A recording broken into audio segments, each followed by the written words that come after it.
अस्सलामु अलैकुम रहमतुल्लाहि वबरकातुहू। आप देख रहे हैं इस्लामिक सफ़रनामा, जहां हम आपको इस्लामी तारीख़ के अहम वाक़यात और कहानियों से रोशनास करवाते हैं। आज की इस वीडियो में हम एक ऐसी शख्सियत के बारे में बात करेंगे जो अल्लाह ताला की तरफ से ज़मीन पर अदल व इंसाफ कायम करने के लिए मुंतखब किए गए थे। ये कहानी है ज़ुल्करनैन की, जो एक नेक बादशाह, अल्लाह के फर्माबरदार और मुनसिफ हुक्मरान थे।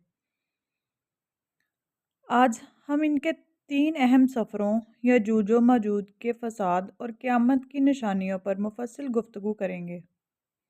इस कहानी के हर पहलू पर रोशनी डालेंगे ताकि आपको मुकम्मल तफसीलात मिल सकें। तो आइए इस अजीम किस्से को समझने के लिए सफ़र का आगाज़ करते हैं।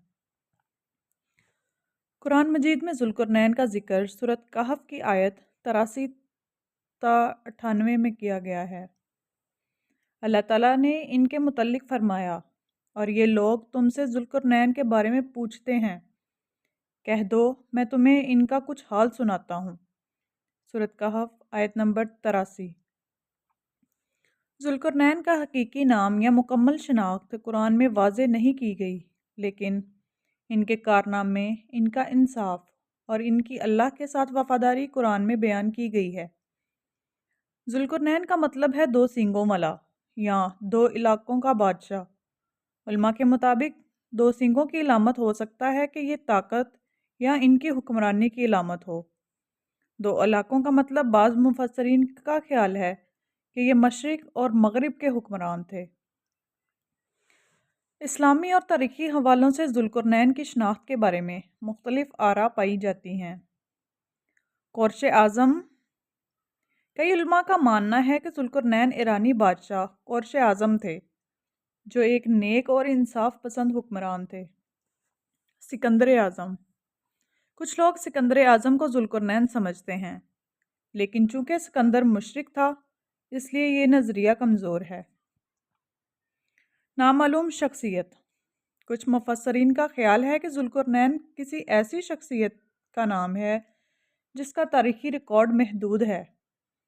अल्लाह ताला ने ज़ुल्करनैन को बेशुमार नेमतें अता की।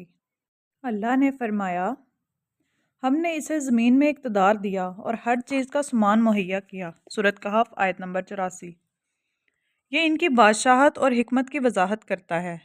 इन्होंने अपनी ताकत को इंसान पर जुल्म के बजाय अदल के क़याम के लिए इस्तेमाल किया।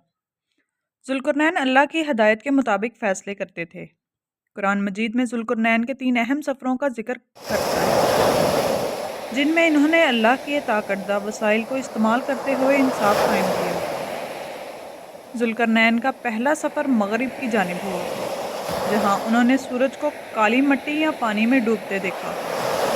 कुरान मजीद में अल्लाह ताला फरमाते हैं, यहाँ तक कि वो सूरज डूबने की जगह तक पहुँच गया। इसने इसे ऐसा पाया कि वो एक स्याह पानी में डूब रहा है और इसके पास एक कौम मिली। हमने कहा, ए ज़ुल्करनैन, या तो तुम इन पर अज़ाब करो या इनके साथ नेक सलूक करो। सूरत कहफ़ आयत नंबर 86। मुफस्सरीन के मुताबिक ये मुकाम शायद किसी समंदर, झील या दलदल का किनारा था, जहाँ सूरज का डूबना एक मंजर के तौर पर बयान किया गया। मगरिब की जानिब ये सफ़र इस बात का इशारा करता है कि ज़ुल्करनैन की हुकूमत वसी और मुख्तलिफ़ इलाकों पर मुहित थी। ज़ुल्करनैन को अल्लाह ताला ने इख्तियार दिया कि वो इस कौम के साथ सख्ती या नरमी बरत सकते हैं। ज़ुल्करनैन ने जवाब दिया, जो जुल्म करेगा इसे हम सज़ा देंगे, फिर वो अपने रब की तरफ लौटाया जाएगा, जहाँ इसे और ज़्यादा सख्त अजाब दिया जाएगा, और जो ईमान लाएगा और नेक अमल करेगा इसके लिए बेहतरीन बदला है, और हम इसमें नरमी का मामला करेंगे। सूरत कहफ़ आयत नंबर 87-88। ज़ुल्करनैन के असूल, ज़ालिमों को सज़ा देना ज़रूरी है ताकि मुआशरे में अमन कायम रहे। नेक लोगों को इनाम देना इनकी हौसला अफजाई करता है। अदलो इंसाफ हुक्मरानों के फ़ैसले की बुनियाद होनी चाहिए। यहाँ उन्होंने ज़ालिमों को अजाब देना और नेक लोगों को इनामात से नवाजा। ये इनके अदल का एक नुमाया नमूना था। दूसरे सफ़र में ज़ुल्करनैन मशरिक़ की जानिब निकले, जहाँ उन्होंने एक मुनफरिद कौम को पाया। अल्लाह ताला फरमाते हैं, फिर वो एक और रास्ते पर चला, یہاں تک کہ وہ سورج نکلنے کی جگہ پر پہنچ گیا۔ اس نے اسے ایک ایسی قوم پر طلوع کرتے ہوئے پایا جن کے لیے ہم نے سورج کے سامنے کوئی آڑ نہیں بنائی تھی۔ سورۃ کہف آیت نمبر 89 تا 90۔ یہ وہ علاقہ تھا جہاں لوگ کھلی دھوپ میں رہتے تھے اور شاید وہ کسی مستقل چھت یا سایہ فراہم کرنے والے درختوں کے بغیر زندگی گزارتے تھے۔ مفسرین کا کہنا ہے کہ یہ قوم بنیادی طور پر سادہ اور فطرت کے قریب زندگی گزار رہی تھی۔ اللہ تعالیٰ فرماتے ہیں، ہم نے ان کے بارے میں جو کچھ ان کے پاس تھا اس کا مکمل علم رکھا۔ سورۃ کہف آیت نمبر 91۔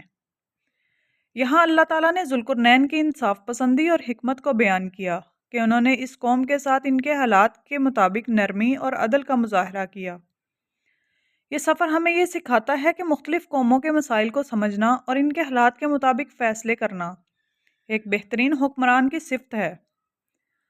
ذوالقرنین کا سب سے اہم سفر شمال کی جانب ہوا، جہاں انہوں نے یاجوج و ماجوج کے خطرے کا سامنا کیا۔ ذوالقرنین دو پہاڑوں کے درمیان ایک مقام پر پہنچے جہاں ایک قوم رہتی تھی۔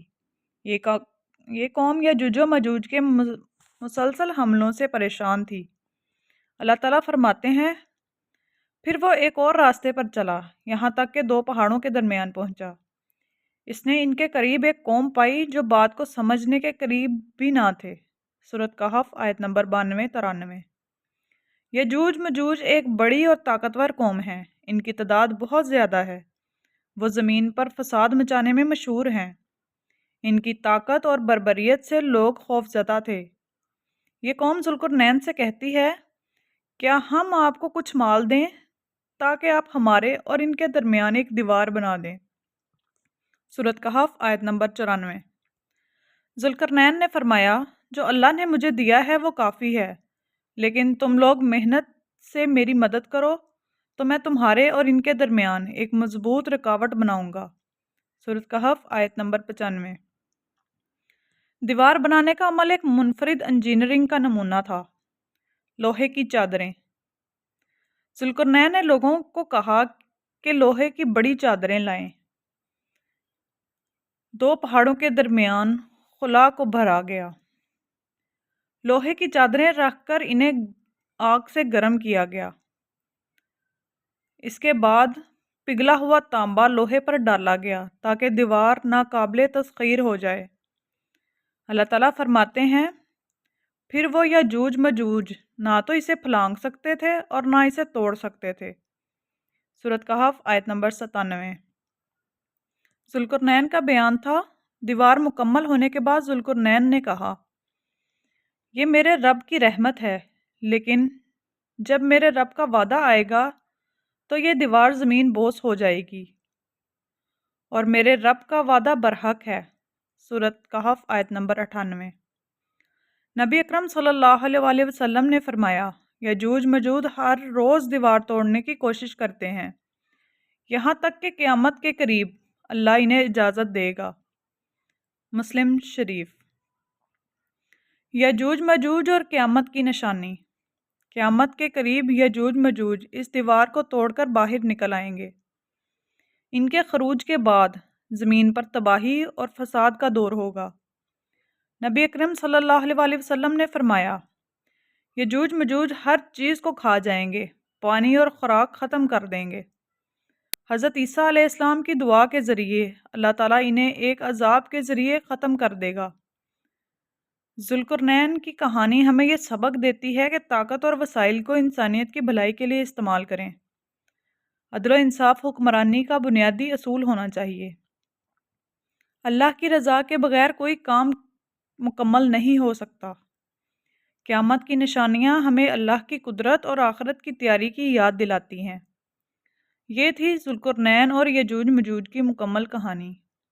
اگر آپ کو یہ کہانی پسند آئی تو اسلامک سفر نامہ کو سبسکرائب کریں، ویڈیو کو لائک کریں اور اپنے دوستوں کے ساتھ شیئر کریں۔ مزید ایسی دلچسپ کہانیوں کے لیے ہمارے ساتھ جڑے رہیں۔ جزاک اللہ خیر۔